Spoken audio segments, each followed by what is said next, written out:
What's good?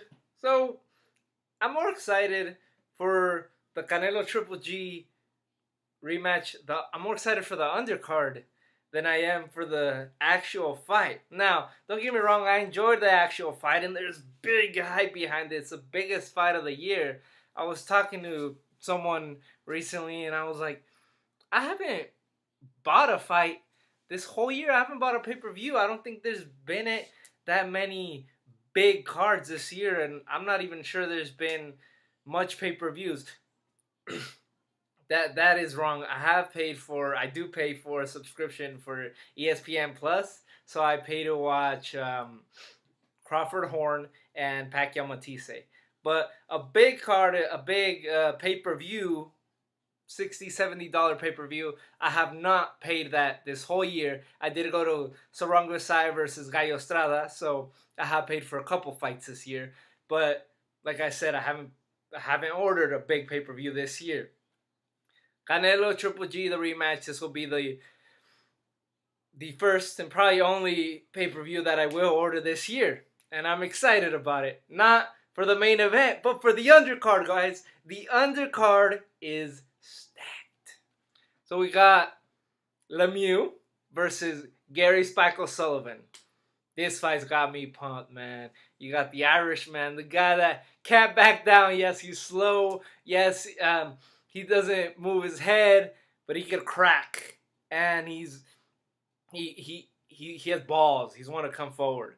Lemieux, yeah, he got outboxed completely by BJ Saunders. He got outclassed hard by BJ Saunders.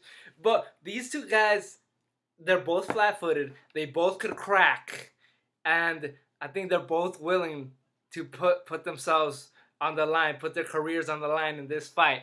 And Gary O'Sullivan, they've both been talking trash. Gary said, "Hey, be careful what you wish for. You don't want to fight with an Irishman." So that fight, I'm looking forward to more than the main event. That fight, I think, could steal the night. Both guys are gonna be all bloody, and maybe we'll get a couple knockdowns. That's gonna be a fight, other than a boxing match. That's a fight right there. We got Jaime Munguia coming back. Jaime Munguia, probably the biggest upcoming star that we have in boxing today. He's about 6 foot tall, can crack. I'm looking at his record right now. He's 30-0 with 25 knockouts. Now you guys already know I like some Jaime Munguia, man. He destroyed Saddam Ali, and he clearly defeated a good fighter in Liam Smith. Couldn't knock him out, but did drop him once. But he just couldn't finish an experienced fighter like Liam Smith. That was a good fight for him. He needs experience. He needs to go 12 rounds as many times as he can before he fights someone like a Jarrett Hurd. That's a fight, man. It's Jarrett Hurd, the black Margarito versus Jaime Munguia, the little Margarito. That's the fight to make. But Jaime Munguia, he's fighting his fifth fight of this year. How could you not like that young man, man? He's exciting. He's a Mexican fighter. He oozes charisma, at least when he's in the ring. He comes forward, throws combinations, throws body punches, throws uppercuts. I like him. That's another good fight in this card. Whether he just knocks him out or gets another chance to go 12 again, this is a good fight for him. And this is a big stage, so he'll get that experience as well, learning how to handle a big stage. Of course, he's not the main event, but he's still part of it. A lot of eyes will be watching him. And who knows, maybe eventually he'll get a shot against Canelo. Maybe he's just inexperienced enough. Yes, he's a dangerous fighter, but maybe he's just inexperienced enough to get that Canelo fight next year, mid to late next year. I think that's a big possibility.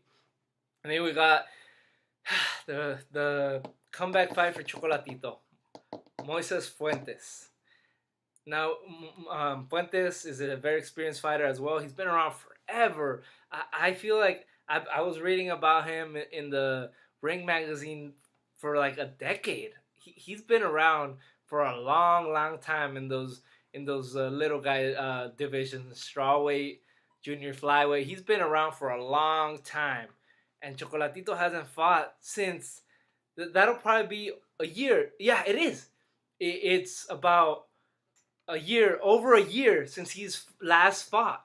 And Fuentes is a tough fighter. I'm not sure about his knockout ratio. Just give me this opportunity to check it out. How much power he has. But this is a good comeback fight for Chocolatito on a big card. I did wish that he would come back earlier. I saw this article that he didn't want to fight Tyson Marquez because Marquez was a southpaw. And that was a bad look because really, you're ducking Tyson Marquez at this point of your career. But I think Chocolatito is of the Pacquiao, the Roberto Duran cloth that they could come back from a big knockout loss. Now I'm looking at Fuentes' knockout ratio: 25 wins, 14 knockouts.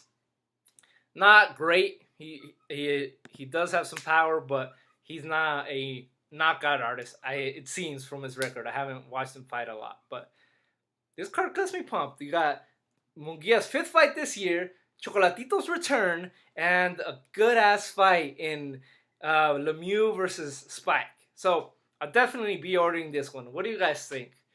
A week from now, actually about 3 weeks out. I'm excited. I'm very excited for this event. Peace.